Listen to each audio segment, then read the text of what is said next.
ભાવનગર જિલ્લાના શિહોરના મકાતના ઢાળમાં એક મકાન ધરાશાયી થવાની ઘટના બનવા પામી હતી। શિહોરના મકાતના ઢાળમાં મકાન ધરાશાયી થવાને કારણે 2 થી વધુ વીજપોલ ધરાશાયી પણ થઈ ગયા હતા। એક મકાન ધરાશાયી થવાને પગલે અન્ય મકાનોને પણ નુકસાન થવા પામ્યું છે। મકાન ધરાશાયી થતાં એક વ્યક્તિને ગંભીર ઈજા થઈ હતી, જ્યારે અન્ય 2 વ્યક્તિને ઈજાઓ થતાં હોસ્પિટલ ખસેડાયા હતા। નગરપાલિકાને જાણ કરી હોવા છતાં કોઈ કાર્યવાહી નહીં થતાં અંતે મકાન ધરાશાયી થયું હતું।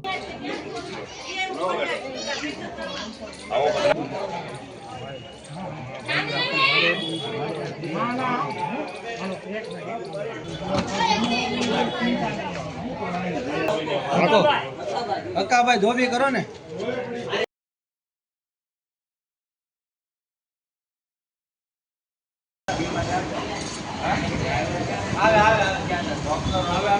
સેટિંગ કરો ભાષા સમજો કોઈ જાનના વિશે તો બધી થાય ના મગર મારા મગર પડશે તો